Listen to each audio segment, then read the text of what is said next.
Welcome to story monk. ജന്തർ മന്ദറിൽ ആരംഭിക്കുകയും രാജ്യത്താകെ പടരുകയും ചെയ്ത യുവാക്കളുടെ സമരം അവസാനിച്ചതിന് ശേഷം ആ സമരത്തെ നേരിടാൻ സർക്കാർ സ്വീകരിച്ച മാർഗങ്ങളെ ചൊല്ലിയുള്ള വലിയ തർക്കങ്ങളും നിയമയുദ്ധങ്ങളും തുടരുകയാണ്. പെല്ലറ്റ് ഗൺ ഉപയോഗിച്ചു ഒരിടത്ത് ജന്തർ മന്ദറിൽ. ബീഹാറിൽ AK-47 ഉപയോഗിച്ചു. അത് ഉപയോഗിച്ചുകൊണ്ടൊരു പോലീസുകാരൻ വെടിയുതിർക്കുന്നതിൻ്റെ ദൃശ്യങ്ങൾ പുറത്തേക്ക് വന്നു. ഏറ്റവും ഒടുവിൽ, അല്ലെങ്കിൽ കഴിഞ്ഞ 4 ദിവസങ്ങൾക്ക് മുമ്പ് തന്നെ, സമരം നടക്കുന്നതിനിടയിൽ തന്നെ ആർട്ടിഫിഷ്യൽ ഇൻ്റലിജൻസ് ഉപയോഗിച്ചുകൊണ്ട് ഈ സമരത്തിൽ പങ്കെടുക്കുന്നവരുടെ ചിത്രങ്ങൾ പകർത്തി ഫേസ് റെക്കഗ്നിഷൻ, മുഖം തിരിച്ചറിയാൻ, അതായത് ഡൽഹി പോലീസിൻ്റെ രജിസ്ട്രിയിലുള്ള ക്രിമിനൽ റെക്കോർഡ് രജിസ്ട്രി ഉപയോഗിച്ചുകൊണ്ട് വ്യക്തികളെ തിരിച്ചറിയാൻ പാകത്തിൽ, അല്ലെങ്കിൽ അവരുടെ പിൽക്കാല ചരിത്രം തിരിച്ചറിയാൻ പാകത്തിലുള്ള സാങ്കേതികവിദ്യയുടെ ഉപയോഗം ഈ സമരത്തിനിടെ ഡൽഹി പോലീസ് നടത്തി എന്ന ഗുരുതരമായ ആക്ഷേപം കൂടി ഉയർന്നിട്ടുണ്ട്. ഇത് ചോദ്യം ചെയ്തുകൊണ്ട് ജവഹർലാൽ നെഹ്റു സർവകലാശാലയിലെ മുൻ പ്രസിഡൻ്റായിരുന്ന ഐഷി ഘോഷ് ഡൽഹി ഹൈക്കോടതിയിൽ ഒരു ഹർജി ഫയൽ ചെയ്യുകയും ചെയ്തിട്ടുണ്ട്. ബഷീർ, നമ്മൾ ഈ സമരത്തിൻ്റെ വിജയത്തെക്കുറിച്ച് പറയുമ്പോൾ ഈ സമരത്തെ നേരിടാൻ ഉപയോഗിച്ച മാർഗങ്ങളെക്കുറിച്ച് ഉള്ള വലിയ പരാതികളെക്കുറിച്ചുള്ള ചർച്ചകൾ വലിയ തോതിൽ നടക്കുന്നില്ല എന്ന് തോന്നുന്നു. അതിൽ ഏറ്റവും പ്രധാനമായിട്ട് എനിക്ക് തോന്നിയത് ഇപ്പോൾ പെല്ലറ്റ് ഗൺ ഉപയോഗിച്ചതും AK-47 തോക്ക് ഉപയോഗിച്ചതും വളരെ പ്രത്യക്ഷത്തിൽ തന്നെ അവിടെയുണ്ട്. പക്ഷേ ഒരു ഫേസ് റെക്കഗ്നിഷൻ ആപ്പ് ഉപയോഗിച്ചുകൊണ്ട് ആ ജന്തർ മന്ദറിലെ സമരവേദിയിൽ വന്നു പോകുന്ന ചെറുപ്പക്കാരെ മുഴുവൻ, അവരുടെ മുഴുവൻ ഫോട്ടോ എടുക്കുന്നു. ആ ഫോട്ടോയെ ക്രൈം റെക്കോർഡ്സ് ബ്യൂറോയിലുള്ള ഡാറ്റയുമായി ഒത്തുനോക്കിക്കൊണ്ട് ഇവർക്കെതിരെ ഏതെങ്കിലും തരത്തിലുള്ള ക്രിമിനൽ കുറ്റങ്ങൾ രജിസ്റ്റർ ചെയ്യപ്പെട്ടിട്ടുണ്ടോ എന്ന് പരിശോധിക്കുന്നു. ഈ ചിത്രങ്ങൾ അവരുടെ രക്ഷിതാക്കൾക്കോ അവർ പഠിക്കുന്ന സ്ഥാപനങ്ങൾക്കോ അയച്ചു കൊടുക്കുന്നു. ഇത്തരം പണികളൊക്കെ ഡൽഹി പോലീസ് അവിടെ നടത്തിയിരുന്നു എന്നാണ് ഇപ്പോൾ പുറത്തേക്ക് വരുന്ന വിവരങ്ങൾ. ഈ പ്രൈവസി, സ്വകാര്യത മൗലികാവകാശമായി സുപ്രീം കോടതി പ്രഖ്യാപിച്ച ഒരു രാജ്യത്താണ് ഇതൊക്കെ നടക്കുന്നത്. യഥാർത്ഥത്തിൽ ഇന്ത്യയിൽ സമീപകാലത്ത് രാഷ്ട്രീയ നേതൃത്വം ഏറ്റവും വലിയ തോതിൽ ചോദ്യം ചെയ്യപ്പെട്ട, ഭരണകൂടം കോർണർ ചെയ്യപ്പെട്ട ഒരു സമരം എന്ന നിലയിൽ ആ സമരത്തിൻ്റെ തൊട്ടു പിറകെ നടക്കുന്നത് വലിയ നിയമയുദ്ധത്തിലേക്കുള്ള പോക്കാണ് എന്നാണ് എനിക്ക് തോന്നുന്നത്. ആ സമരത്തെ നേരിടാൻ വേണ്ടി കേന്ദ്ര സർക്കാർ ഡൽഹിയിലും വിവിധ സംസ്ഥാനങ്ങളിൽ മറ്റ് സർക്കാരുകളും ഉപയോഗിച്ച മുറകളെ ചൊല്ലി ഉള്ള നിയമയുദ്ധം യഥാർത്ഥത്തിൽ തുടങ്ങിയിരിക്കുകയാണ്. ഒരു ജനാധിപത്യ സംവിധാനത്തിൽ ജനങ്ങളുടെ പ്രതിഷേധത്തെ നേരിടാൻ നിയമപരമായി അനുവദിക്കപ്പെട്ടിട്ടുള്ള മാർഗങ്ങൾ എന്നതിന് പകരം തീർത്തും നിയമവിരുദ്ധമായ, നിയമവിധേയമല്ലാത്ത, ഒരു തരത്തിലുമുള്ള നിയമപരമായ പിന്തുണയില്ലാത്ത മാർഗങ്ങൾ സംസ്ഥാന സർക്കാരുകളും കേന്ദ്ര സർക്കാരും അല്ലെങ്കിൽ ഡൽഹി പോലീസും ഉപയോഗിച്ചു എന്നാണ് തെളിയുന്നത്. ഡൽഹി പോലീസ് ഉപയോഗിച്ചു എന്ന് പറയുമ്പോൾ കേന്ദ്ര ആഭ്യന്തര മന്ത്രാലയം ഉപയോഗിച്ചു എന്നാണ് അതിനർത്ഥം. അതിലേറ്റവും ഒടുവിലത്തേത് ആണ് ഈ ഫേസ് റെക്കഗ്നിഷൻ ടെക്നോളജി ഉപയോഗപ്പെടുത്തി, നിർമ്മിത ബുദ്ധിയുടെ പിന്തുണയോടുകൂടി ഫേസ് റെക്കഗ്നിഷൻ ടെക്നോളജി ഉപയോഗപ്പെടുത്തി എന്നാണ്. വലിയ സർവൈലൻസ് വാനുകൾ സമരം നടക്കുന്ന ജന്തർ മന്ദറിൻ്റെ കവാടത്തിൽ നിർത്തിയിടുകയും സമരത്തിലേക്ക് അങ്ങോട്ട് കടന്നു വരികയും സമരം കഴിഞ്ഞ് തിരിച്ചു പോവുകയും ചെയ്യുന്ന വിദ്യാർത്ഥികളെ മാസീവായി സർവൈലൻസ് ക്യാമറയിൽ പകർത്തുകയും അവരെ വീഡിയോ പകർത്തി ലൈവ് വീഡിയോ പ്ലേ ചെയ്ത് ഇതിൽ പങ്കെടുക്കുന്ന ഓരോ വ്യക്തിയുടെയും ഫേസ് റെക്കഗ്നൈസ് ചെയ്ത്, നിർമ്മിത ബുദ്ധിയുടെ സഹായത്തോടു കൂടി റെക്കഗ്നൈസ് ചെയ്ത് സർക്കാരിൻ്റെ കയ്യിലുള്ള ക്രിമിനലുകളുടെ പട്ടികയുമായി ഒത്തുനോക്കി 2000-ഓളം പേരെ കണ്ടുപിടിച്ചു എന്നാണ് ഡൽഹി പോലീസ് അവകാശപ്പെടുന്നത്. ഡൽഹി പോലീസ് ഇത് പരസ്യമായി സമ്മതിച്ചു കഴിഞ്ഞു. സർവൈലൻസ് ഈ ഫേസ് റെക്കഗ്നിഷൻ ടെക്നോളജി എന്നത് ഉപയോഗിച്ചു എന്ന്. ഇത് ചൈനയിൽ ഉപയോഗിക്കുന്നതായി നമുക്കറിയാം, കൊറിയയിൽ ഉപയോഗിക്കുന്നതായി നമുക്കറിയാം. എന്നാൽ ജനാധിപത്യ രാജ്യങ്ങളിൽ ഇത് ഉപയോഗിക്കുന്നതിന് വളരെ വളരെ സ്ട്രിക്റ്റായ ലീഗൽ ഫ്രെയിംവർക്കുണ്ട്. ഇപ്പോൾ US ഉപയോഗിക്കുന്നുണ്ട്, അതുപോലെ യൂറോപ്യൻ രാജ്യങ്ങളിൽ ഉപയോഗിക്കുന്നുണ്ട്. വളരെ വളരെ കണിശമായ നിയമ ഒരു ഫ്രെയിംവർക്കിനകത്ത്, ഒരു ലീഗൽ ഫ്രെയിംവർക്കിനകത്ത് നിന്നുകൊണ്ട് മാത്രമാണ് ഇത് ഉപയോഗിക്കപ്പെടുന്നത്. എന്നാൽ ഇന്ത്യയിൽ ഇത് ഉപയോഗിക്കുന്നത് സംബന്ധിച്ചുള്ള നിയമപരമായ പരിരക്ഷ എന്താണ് അതിൻ്റെ നിയമപരമായ അതിൻ്റെ അതിൻ്റെ അടിസ്ഥാനം എന്താണ് എന്നതിനെ ചൊല്ലി ഇത് ഉപയോഗിച്ച പോലീസ് സംവിധാനത്തിനോ അവർക്ക് നിർദ്ദേശം നൽകിയ രാഷ്ട്രീയ നേതൃത്വത്തിനോ യാതൊരു വിവരവുമില്ല എന്നതാണ്. അതാണിപ്പോൾ കോടതിയിലേക്ക് എത്താൻ പോകുന്നത്. ഈ ഡൽഹി ഹൈക്കോടതിയിലെത്തിയിരിക്കുന്ന കേസിൽ കോടതി ഇങ്ങോട്ട് പറഞ്ഞിരിക്കുന്നത് ഈ ഒരു സമരത്തിൽ ഉപയോഗിച്ച മെത്തേഡ് എന്നതിനപ്പുറത്തേക്ക് ഇത് പ്രൈവസിയിലേക്ക് എന്തുമാത്രം ഇൻട്രൂഡ് ചെയ്യുന്നു എന്ന വിശാലമായ ഫ്രെയിംവർക്കിലേക്ക് ഈ കേസിനെ കൊണ്ടുപോകാം എന്ന് വാക്കാൽ കോടതി നിർദ്ദേശിച്ചു എന്ന് പറയുന്നു. അതുപോലെ ഇൻ്റർനെറ്റ് ഫ്രീഡം ഫെഡറേഷൻ വലിയ തോതിൽ RTI ഫയൽ ചെയ്തുകൊണ്ടിരിക്കുകയാണ്. ഏതെല്ലാം വെണ്ടേഴ്സിനെയാണ് ഇതിനു വേണ്ടി ഉപയോഗപ്പെടുത്തിയത്, ഏതെല്ലാം എക്യുപ്മെൻറ്റ്സ് ആണ് ഉപയോഗപ്പെടുത്തിയത്, എന്തായിരുന്നു അതിൻ്റെ വലിപ്പം എത്രയുണ്ടായിരുന്നു എന്നത് തിരിച്ചറിയാൻ മനസ്സിലാക്കാനുള്ള RTI ഫയൽ ചെയ്തിരിക്കുകയാണ്. ബീഹാറിലും മറ്റ് സംസ്ഥാനങ്ങളിലും ഉപയോഗിച്ച രീതികളെക്കുറിച്ചുള്ള കേസുകൾ വന്നുകൊണ്ടിരിക്കുന്നു. ചുരുക്കി പറഞ്ഞാൽ ജന്തർ മന്ദറിലെ സമരം ഒരു സർക്കാരിനെതിരെയുള്ള സമരം എന്നതിൽ പൂർണ്ണമായി വിജയിക്കുന്നതോടൊപ്പം തന്നെ ജനകീയ സമരങ്ങളെ സർക്കാർ എങ്ങനെ നേരിടണം, അതിനെ നേരിടാനുള്ള മാനദണ്ഡങ്ങളും മെത്തേഡും നിയമസംഹിതയും എന്താണ് എന്നതിലേക്കുള്ള ചില തീർപ്പുകളിലേക്ക് കൂടി ഒരു പക്ഷേ ഈ ജന്തർ മന്ദർ സമരം നയിച്ചേക്കും എന്ന് തോന്നുന്നു. ആ വിധത്തിലാണ് കാര്യങ്ങളുടെ പോക്ക്. എനിക്ക് ഇപ്പോഴത്തെ ഭരണകൂടം ഈ ഫേസ് റെക്കഗ്നീഷൻ ടെക്നോളജി ഉപയോഗിച്ചത് എനിക്ക് വലിയ അത്ഭുതമൊന്നും തോന്നുന്നില്ല. കാരണം എന്താ വെച്ച് കഴിഞ്ഞാൽ, ഇപ്പോൾ പെഗാസസ് പോലുള്ളൊരു സോഫ്റ്റ്വെയർ രഹസ്യമായി വാങ്ങി ജേർണലിസ്റ്റുകളുടെ, പ്രതിപക്ഷ നേതാക്കളുടെ, ജഡ്ജിമാരുടെ, മാധ്യമപ്രവർത്തകരുടെ ഒക്കെ ഫോണുകളിൽ നിക്ഷേപിച്ച് അല്ലെങ്കിൽ അതിലേക്ക് സ്ഥാപിച്ച് വിവരങ്ങൾ ചോർത്താൻ ബുദ്ധിമുട്ടില്ലാത്ത, അതിന് മടിക്കാത്ത ഒരു ഭരണകൂടം തെരുവിൽ നടക്കുന്ന ഒരു സമരത്തെ ഈ വിധത്തിൽ ഫേസ് റെക്കഗ്നേഷൻ ടെക്നോളജി ഉപയോഗിച്ചുകൊണ്ട് യുവാക്കളാണ്, ചെറുപ്പക്കാരാണ്, വിദ്യാർത്ഥികളാണ് ഭൂരിഭാഗവും, അവരെ കമ്പയർ ചെയ്തു എന്ന് പറയുന്നതിൽ എനിക്ക് വലിയ അത്ഭുതമൊന്നും തോന്നുന്നില്ല. എനിക്ക് കൗതുകരമായി തോന്നിയ വേറൊരു കാര്യം, ആഭ്യന്തര വകുപ്പാണല്ലോ ഡൽഹി പോലീസിനെ നിയന്ത്രിക്കുന്നത്. അതായത് കേന്ദ്ര ആഭ്യന്തരമന്ത്രി അമിത്ഷായുടെ നേതൃത്വത്തിൽ ഒരു തീരുമാനം എടുക്കാതെ ഈ face recognition technology Delhi police ഉപയോഗിക്കും എന്ന് ഞാൻ കരുതുന്നില്ല. ഇതേ ആഭ്യന്തരമന്ത്രി ഇരിക്കുന്ന ക്യാബിനറ്റിലേക്ക് ഈ ഡൽഹി പോലീസിൻ്റെ ഈ ഫേസ് റെക്കഗ്നീഷൻ ടെക്നോളജി ഉള്ള ക്യാമറകളൊന്ന് തിരിച്ചു വെച്ച് കഴിഞ്ഞാൽ ആകെയുള്ള 71 പേരിൽ 28 പേരുടെ റെക്കോർഡ് ഇമ്മീഡിയറ്റ് ആയിട്ട് തെളിയും. കാരണം വെച്ച് കഴിഞ്ഞാൽ ക്രിമിനൽ റെക്കോർഡുള്ള 28 പേർ ആ ക്യാബിനറ്റിൽ ഇരിക്കുന്നുണ്ട്. അതിൽ മാത്രമല്ല ലോക്സഭയിലും ഞാൻ ക്യാബിനറ്റ് സവിശേഷമായി എടുക്കുന്നത് ലോക്സഭയിലും രാജ്യസഭയിലും ഒക്കെ മറ്റു പാർട്ടികളുടെ സംസ്ഥാന അസംബ്ലികളിലൊക്കെ ഉള്ള രാഷ്ട്രീയ പ്രവർത്തകരുടെ പേരിൽ ഒരുപാട് കേസുകളുണ്ട്. അല്ല, അതങ്ങനെ കേസുകൾ ഉണ്ടായിരിക്കെ തന്നെ ഇതിലിപ്പോൾ ജന്തർ മന്ദറിൽ സമരം ചെയ്ത വിദ്യാർത്ഥികൾക്കെതിരെ ഈ ക്യാമറ തിരിക്കുമ്പോൾ അവരുടെ ക്രിമിനൽ റെക്കോർഡ്സിലേക്ക് ഈ കേസ് വരിക, മിക്കവാറും അവർ മറ്റേതെങ്കിലും പ്രൊട്ടസ്റ്റിൽ പങ്കെടുത്തതിൻ്റെ റെക്കോർഡ്സ് വരുന്നുണ്ടാവും, അല്ലെങ്കിൽ പൊതുമുതൽ നശിപ്പിച്ചു എന്നുള്ള കേസ് രജിസ്റ്റർ ചെയ്തതിൻ്റെ റെക്കോർഡ്സ് വരുന്നുണ്ടാവും. ഇത്തരം കാര്യങ്ങളൊക്കെ വരുന്നുണ്ടാവും. യഥാർത്ഥത്തിൽ ക്രിമിനൽ സ്വഭാവത്തിലുള്ള പ്രവൃത്തികൾ ചെയ്ത ആളുകളും ഒരു പക്ഷേ അതിലുണ്ടായേക്കാം. നമ്മൾ ക്യാബിനറ്റിലേക്ക് തിരിച്ചു വെച്ച് കഴിഞ്ഞാൽ ആ ക്യാബിനറ്റിൽ 2 പേർ കൊലപാതക ശ്രമത്തിന് കേസിൽ പ്രതികളാണ് ഞങ്ങൾ എന്ന് സ്വയം വെളിപ്പെടുത്തിയ ആളുകളാണ് 2 പേർ. ബാക്കിയുള്ള ആളുകൾ, അമിത്ഷാ അടക്കമുള്ള ആളുകൾ, ആഭ്യന്തരമന്ത്രി അടക്കമുള്ള ആളുകൾ ഹെയ്റ്റ് സ്പീച്ചിൽ ഞങ്ങൾ പ്രതിസ്ഥാനത്തുണ്ട് എന്ന് സ്വയം വെളിപ്പെടുത്തിയ ആളുകളാണ്. അങ്ങനെ 28 പേർ അവിടെ ഈ ഫേസ് റെക്കഗ്നീഷൻ ആപ്പ് ഉപയോഗിച്ച് കഴിഞ്ഞാൽ ക്രിമിനൽ റെക്കോർഡ്സ് ഉള്ളവരായിട്ട് ഡൽഹി പോലീസിൻ്റെ സ്ക്രീനിൽ തെളിയുന്ന ആളുകൾ അവിടെ ഇരിക്കുന്നുണ്ട്. അവരിരിക്കുന്ന ക്യാബിനറ്റാണ് ഇതിന് നിർദ്ദേശം കൊടുക്കുന്നത്.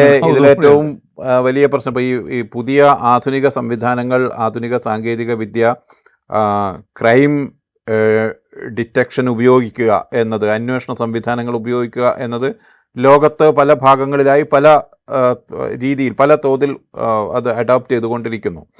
ഇന്ത്യയിലും പല ഇടത്തത് ഉപയോഗിക്കുന്നുണ്ട്. ഇപ്പോൾ ഉദാഹരണത്തിന് വിമാനത്താവളങ്ങളിലെ പ്രവേശന കവാടങ്ങളിൽ ഈ ക്രൈം ഫേസ് റെക്കഗ്നീഷൻ ടെക്നോളജി ഉപയോഗിക്കുന്നു എന്ന് ലോകത്ത് പലയിടത്തും ഉപയോഗിക്കുന്നുണ്ട്. അതുപോലെയുള്ള സ്ഥലങ്ങളിലെല്ലാം ഇവിടുത്തെ പ്രശ്നം ഒരു മാസ് അജിറ്റേഷൻ നടക്കുന്ന ഒരു സ്ഥലത്ത്, ഒരു ജനകീയ പ്രക്ഷോഭം നടക്കുന്ന ഒരു സ്ഥലത്ത്, അതാണ് മനുഷ്യരുടെ അവർക്ക് സമരം ചെയ്യാനുള്ള, അവർക്ക് അഭിപ്രായ സ്വാതന്ത്ര്യത്തിനുള്ള ആ റൈറ്റിന് മേൽ നേരെ വന്ന് ഒരു സ്റ്റേറ്റ് ഇടപെടുകയാണ്. അതായത് ഒരാൾക്ക് പ്രൊട്ടസ്റ്റ് ചെയ്യാനുള്ള, പ്രതിഷേധിക്കാനുള്ള അവകാശത്തിന് മേലെ ഒരു ജനക്കൂട്ടത്തിന് മേലെ വന്ന് സർവൈലൻസ് വാനുകൾ ആ സമരത്തിൻ്റെ സൈഡിലായി പാർക്ക് ചെയ്ത് അവരുടെ വീഡിയോകൾ പകർത്തി, അവരെ AI ഉപയോഗിച്ച് ഉള്ള ക്യാമറകളിൽ അവരുടെ മുഖം പകർത്തി കയ്യിലുള്ള ഷീറ്റുമായി ഒത്തുനോക്കുക എന്നത് ഇത് കേട്ടുകേൾവിയില്ലാത്ത ഈ സംഗതിയാണ്. സർവേലൻസ് ബാനുകൾ മാത്രമല്ല, ഈ കൊടുത്തിരിക്കുന്ന പരാതിയിൽ പറയുന്നത്, അതായത് ഡൽഹി ഹൈക്കോടതിയിൽ കൊടുത്തിരിക്കുന്ന പരാതിയിൽ പറയുന്നത്, പോലീസ് ഉദ്യോഗസ്ഥർ തന്നെ ഇത്തരം ക്യാമറകളുമായി സഞ്ചരിക്കുകയും അവിടെ ഈ പ്രക്ഷോഭത്തിൽ പങ്കെടുക്കുന്ന യുവാക്കളും വിദ്യാർത്ഥികളും ഒക്കെ കൂട്ടം കൂടിയിരുന്ന് സംസാരിക്കുന്നത്, അവർ ഭക്ഷണം കഴിക്കുന്നത്, ഇത്തരം സ്ഥലങ്ങളിലെല്ലാം ചെന്ന് ഈ ഫോട്ടോ എടുക്കുകയോ വീഡിയോ പകർത്തുകയോ ഒക്കെ ചെയ്തിരുന്നു എന്നുള്ളതാണ്.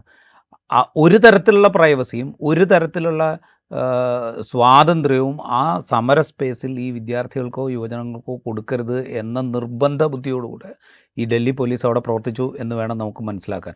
അതായത് അത്ര കൃത്യമായ നിർദ്ദേശം അവർക്കുണ്ടായിരുന്നു.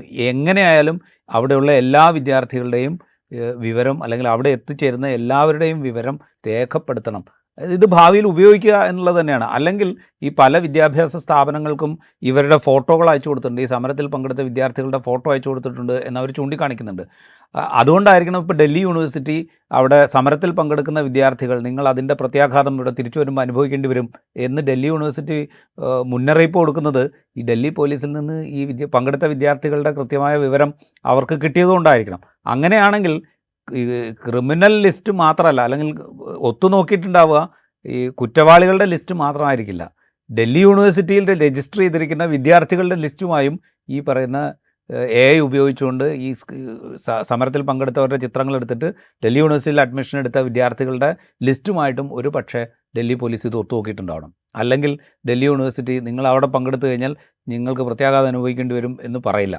അപ്പോൾ ഇത് ഒരിടത്ത് മാത്രമല്ല പല രൂപത്തിൽ ദുരുപയോഗം ചെയ്തിട്ടുണ്ട്. അതാണ് ഞാൻ പറഞ്ഞത്, ഒരു ജനകീയ പ്രക്ഷോഭത്തിൽ ഇത് ഉപയോഗിക്കുക എന്ന് പറയുമ്പോൾ ഒരു പ്രക്ഷോഭം വയലൻസിലേക്ക് മാറുന്നത് തടയാൻ, അതല്ലെങ്കിൽ ഒരു പബ്ലിക് ഓർഡറിനെ ഡിസ്റപ്റ്റ് ചെയ്യുന്നത് തടയാൻ ഒരു പോലീസിന് ചെയ്യാവുന്ന കാര്യങ്ങൾക്കപ്പുറത്ത് ഇതിൽ പങ്കെടുക്കുന്ന ആളുകളെ പൊളിറ്റിക്കലായി പ്രൊഫൈൽ ചെയ്യാനുള്ള, അതല്ലെങ്കിൽ ഭാവിയിൽ അവരെ ഒരു ക്രിമിനൽ പട്ടികയിലേക്ക് പെടുത്താവുന്ന തരത്തിലുള്ള കാര്യങ്ങൾ നീക്കി എന്നാണ് ഇപ്പോൾ മനസ്സിലാകുന്നത്. ഇത് വലിയ തോതിലുള്ള നിയമയുദ്ധങ്ങളിലേക്കാണ് പോവുക എന്ന് എനിക്ക് തോന്നുന്നു. അതിനുള്ള ശ്രമങ്ങൾ വളരെ പെട്ടെന്ന് സമരം കഴിഞ്ഞതിന് തൊട്ട് പിറ്റേന്ന് തന്നെ ആ സമരത്തെ നേരിട്ട രീതിയുടെ നിയമവിരുദ്ധത കൂടി പബ്ലിക് അറ്റൻഷനിലേക്ക് കൊണ്ടുവരുന്നതിൽ ആ സമരക്കാർ വിജയിച്ചു എന്ന് വേണം പറയാൻ. അത്ര പെട്ടെന്ന് അവരുടെ ഭാഗത്തു നിന്നുള്ള ആക്ഷൻ ഉണ്ടായി. ഈ ഇൻഫർമേഷൻ ആക്ട് പ്രകാരമുള്ള ചോദ്യാവലികൾ നൽകപ്പെട്ടു, കേസ് നൽകപ്പെട്ടു. എന്ന് പറഞ്ഞാൽ ആ സമരം മാത്രമല്ല, ആ സമരത്തെ നേരിടാൻ സർക്കാർ ഉപയോഗിച്ച മെത്തേഡിനെ തന്നെ ചോദ്യം ചെയ്യുന്ന വിധത്തിലുള്ള ഭാവി നിയമയുദ്ധത്തിലേക്ക് ഈ സമരം അവരത് ഉന്നയിക്കുന്നതിൽ വിജയിച്ചു. ഒരു പക്ഷേ അത് കോടതിയിൽ ചോദ്യം ചെയ്യപ്പെട്ടിട്ടുണ്ടാവും, കോടതി തന്നെ അതിൻ്റെ വ്യാപ്തി വർദ്ധിപ്പിച്ചിട്ടുണ്ടാവും. പക്ഷേ ഈ എക്സിസ്റ്റിംഗ് ഭരണകൂടം ഈ ഡാറ്റയെ ദുരുപയോഗം ചെയ്യാനുള്ള ഒരു സാധ്യത അവിടെ നിലനിൽക്കുന്നുണ്ട് എന്നാണ് എനിക്ക് തോന്നുന്നത്. കാരണം ഇപ്പോൾ രജിസ്റ്റർ ചെയ്തിരിക്കുന്ന കേസുകൾ പിൻവലിക്കാം എന്ന് സർക്കാർ ഉറപ്പ് കൊടുത്തിട്ടുണ്ട്. കേസുകൾ ഒരുപക്ഷെ പിൻവലിക്കുന്നുണ്ടാവും. പക്ഷേ ഈ ഡാറ്റ അവിടെ സ്റ്റോർ ചെയ്യപ്പെട്ടിട്ടുണ്ട്. അവിടെ പങ്കെടുത്ത ആളുകളുടെ ചിത്രങ്ങളും അവരുടെ വിവരങ്ങളും അവിടെ സ്റ്റോർ ചെയ്യപ്പെട്ടിട്ടുണ്ട്. ഇതിൽ പങ്കെടുത്ത ഒരാൾ, അല്ലെങ്കിൽ ഇതിന് നേതൃത്വം കൊടുക്കുന്നതിൽ ഒരു സെക്കൻഡ് ലെയറിലൊക്കെ ഉണ്ടായിരുന്ന ഒരാൾ ഭാവിയിൽ പാസ്പോർട്ട് ആപ്ലിക്കേഷനൊക്കെ ആയിട്ട് പോവുകയാണെങ്കിൽ ചിലപ്പോൾ ഈ ലിസ്റ്റുമായിട്ട് കൂടി ഈ ഭരണകൂടമാണെങ്കിൽ അത് ഒത്തുനോക്കിയതിന് ശേഷമായിരിക്കും ആ അപേക്ഷ അംഗീകരിക്കപ്പെടുക എന്നുള്ള ഭയം പോലും ഒരു പക്ഷേ അവിടെ ഉണ്ടാവും എന്നാണ് എനിക്ക് തോന്നുന്നത്. ആ വിധത്തിൽ പോലും ഈ ഡാറ്റ ദുരുപയോഗം ചെയ്യപ്പെട്ടേക്കാം എന്നുള്ളൊരു പ്രശ്നമുണ്ട്. അപ്പോൾ ആ ഗൗരവത്തിൽ ഇത് കോടതിയിലേക്ക് എത്തിക്കാൻ ഈ CJPക്ക് കഴിയും. നിയമവിരുദ്ധത എന്ന് പറയുമ്പോൾ 2017 സുപ്രീം കോടതിയുടെ ഏറ്റവും ഒടുവിലത്തെ വിധി എന്നത് 2017 സുപ്രീം കോടതിയുടെ വിധിയാണ്. അതിൽ ഇതിൻ്റെ ലീഗാലിറ്റി, അതായത് ഇത്തരത്തിൽ തെളിവ് ശേഖരണം നടത്തുന്നതിനുള്ള ലീഗാലിറ്റി ആദ്യം ഫിക്സ് ചെയ്യണം. 2, അങ്ങനെ ഏതെങ്കിലും ഒരു ശ്രമം സർക്കാരിൻ്റെ ഭാഗത്തുനിന്നുണ്ടാകുന്നുണ്ടെങ്കിൽ ആ സർക്കാരിൻ്റെ എയിം എന്താണ് എന്നത് നീതീകരിക്കപ്പെടണം. അതോടൊപ്പം തന്നെ അതിൻ്റെ പ്രപ്പോർഷൻ, ആവശ്യമുള്ള അത്രയും തോതിലാണോ ഇത് ഉപയോഗിക്കുന്നത് എന്ന് നിശ്ചയിക്കപ്പെടണം. ഇതെല്ലാം നിശ്ചയിക്കപ്പെട്ടതിന് ശേഷം മാത്രമേ മനുഷ്യരുടെ പ്രൈവസിയിലേക്ക് കടക്കാൻ പാടുള്ളൂ എന്ന വളരെ സുപ്രധാനമായ വിധിയാണ് 2017 അതിൻ്റെ പ്രൈവസിമായ ലംഘനമാണിത്. പ്രൈവസി മൗലികാവകാശമാണ് എന്ന് സുപ്രീം കോടതി വ്യക്തമാക്കിയ വിധിയിലെ ഡീറ്റെയിൽസ് ആണ് ഇപ്പോൾ ബഷീർ പറഞ്ഞത്. അത്രയും കൃത്യമായിട്ട് അത് പറഞ്ഞിട്ടുണ്ട്. ഇവിടെ ഈ പറയുന്ന സർവേലൻസിന്, അതായത് ഫേസ് റെക്കഗ്നിഷൻ ടെക്നോളജി ഉപയോഗിക്കുന്നതിന് ഒരു നിയമപരമായ യാതൊരു പിൻബലവും സത്യം പറഞ്ഞാൽ ഡൽഹി പോലീസിനില്ല.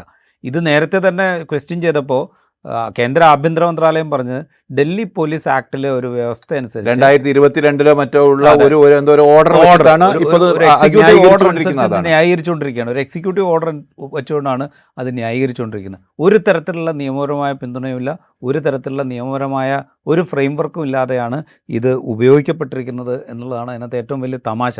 ഇത് ഈ ക്രിമിനൽ സ്വഭാവം ഏത് വിധത്തിലാണ് ഈ ഡൽഹി പോലീസ് നിർണയിച്ചത് എന്നുള്ളത് പോലും അന്വേഷിക്കേണ്ടതാണ് എന്നാണ് എനിക്ക് തോന്നുന്നത്. ഒരു ഇന്റേണൽ പോലീസ് ഓർഡറിൻ്റെ മാത്രം ബലത്തിൽ ഇത്തരത്തിലുള്ള കാര്യങ്ങളിലേക്ക് ഇൻട്രൂഡ് ചെയ്യാൻ ഒരു പോലീസ് സേനക്ക് കഴിയുന്നു എന്നത് തന്നെ അത്ഭുതകരമായ കാര്യമാണ്. ഈ ഒരു സമരത്തിൻ്റെ പശ്ചാത്തലത്തിൽ രാഷ്ട്രീയമായ നിർദ്ദേശമില്ലാതെ ഒരു ഇൻറ്റേർണൽ ഓർഡറുണ്ട്, അങ്ങനെ ചെയ്യാം എന്നൊരു ഇൻറ്റേർണൽ ഓർഡറുണ്ട് എന്ന ഒരു ബാക്ക്ഗ്രൗണ്ട് മാത്രം വെച്ചുകൊണ്ട്, ആ ഒരു അടിസ്ഥാനം മാത്രം വെച്ചുകൊണ്ട് ഇത്തരത്തിലുള്ള വലിയൊരു പ്രക്ഷോഭത്തിന് നേരെ ഈ മാതിരി മുറകൾ സ്വീകരിക്കാൻ പോലീസ് സംവിധാനത്തിന് സ്വമേധയാ കഴിയില്ല. അതൊരു രാഷ്ട്രീയ തീരുമാനത്തിൻ്റെ ഭാഗമായി മാത്രമേ വരൂ. അപ്പോൾ അതാണ് യഥാർത്ഥത്തിൽ ഈ സമരം തീർന്നു, സമരത്തിൽ ഒത്തുതീർപ്പുണ്ടായി, സർക്കാരിൻ്റെ ഭാഗത്തുനിന്ന് വിട്ടുവീഴ്ചകളുണ്ടായി എന്ന് പറയുമ്പോൾ പോലും സമരത്തോടുള്ള സർക്കാരിൻ്റെ അപ്രോച്ച് എന്ന് പറയുന്നത് തീർത്തും ജനാധിപത്യ വിരുദ്ധമായിരുന്നു എന്നാണ് ഇത് തെളിയിക്കുന്നത്. ജനാധിപത്യ വിരുദ്ധമായിരുന്നു എന്ന് മാത്രമല്ല, ഇതൊരു രാജ്യത്ത് ഒരു സർവൈലൻസ് സ്റ്റേറ്റായി ഇന്ത്യ മാറിയിരിക്കുന്നു എന്നുള്ളത് കുറേ കാലമായി നമ്മൾ ചർച്ച ചെയ്തുകൊണ്ടിരിക്കുന്ന ഒരു വിഷയമാണ്. അതിന് പല കാരണങ്ങളുണ്ട്. പല ടൂളുകൾ ഉപയോഗിച്ചുകൊണ്ട് രാജ്യത്തെ ഒരു സർവൈലൻസ് സ്റ്റേറ്റാക്കി മാറ്റിക്കൊണ്ടിരിക്കുന്നു. ഇപ്പോൾ ഏറ്റവും അവസാനം ഇലക്ഷൻ കമ്മീഷൻ ഇംപ്ലിമെൻ്റ് ചെയ്ത സ്പെഷ്യൽ ഇൻറ്റൻസീവ് റിവിഷൻ പോലും ഒരു സർവൈലൻസ് സ്റ്റേറ്റിൻ്റെ എക്സ്റ്റൻഷനാണ് എന്നുള്ള ആക്ഷേപം അവിടെ നിൽക്കുന്നു. നമ്മൾക്ക് പരിചയമുള്ള നമ്മളിൽ ഒരാളായ ടെലിഗ്രാഫിൻ്റെ മുൻ എഡിറ്ററായ ആർ രാജഗോപാലിന് പാസ്പോർട്ട് നിഷേധിക്കാൻ സ്പെഷ്യൽ ഇൻറ്റൻസീവ് റിവിഷൻ, വോട്ടർ പട്ടികയുടെ തീവ്ര പരിഷ്കരണം ഒരു കാരണമായി എന്നുള്ളത് മാത്രം എടുത്താൽ മതി എങ്ങനെയാണ് രാജ്യം ഒരു സർവൈലൻസ് സ്റ്റേറ്റായി മാറിക്കൊണ്ടിരിക്കുന്നു എന്നുള്ളതിന് തെളിവ്, പ്രത്യക്ഷത്തിലുള്ള ഒറ്റ തെളിവ് ഹാജരാക്കാനായിട്ട്. അതിൻ്റെ ഒരു എക്സ്റ്റൻഷനായി നമ്മൾ ഇതിനെ കാണണം. ഒരു സർവൈലൻസ് എന്ന് പറയുന്ന ഒരു ഫേസ് റെക്കഗ്നിഷൻ ടെക്നോളജി വരെ ഉപയോഗിച്ചുകൊണ്ട് രാജ്യത്തെ പൗരന്മാരെ മുഴുവൻ നിരീക്ഷിക്കാനും അവരുടെ മൗലികമായ അവകാശത്തിലേക്ക്, സ്വകാര്യതയിലേക്ക് കടന്നു കയറാനും അവരുടെ സ്വാതന്ത്ര്യത്തെ പരിമിതപ്പെടുത്താനും അവരുടെ ജനാധിപത്യ അവകാശങ്ങളെ ഇല്ലാതാക്കാനും ഒരു പക്ഷേ അവരെ ഇനിയും ഭയപ്പെടുത്താനും ഭരണകൂടം ശ്രമിക്കുന്നതിൻ്റെ ഉദാഹരണമായി കൂടി വേണം നമ്മൾ ജന്തർ മന്ദറിൽ Delhi police face recognition technology ഉപയോഗിച്ചതിനെ കാണാൻ എന്ന് ഓർക്കേണ്ടതുണ്ട്. ഈ എപ്പിസോഡ് ഇവിടെ പൂർത്തിയാവുന്നു. മറ്റു എപ്പിസോഡുമായി വീണ്ടും കാണാം.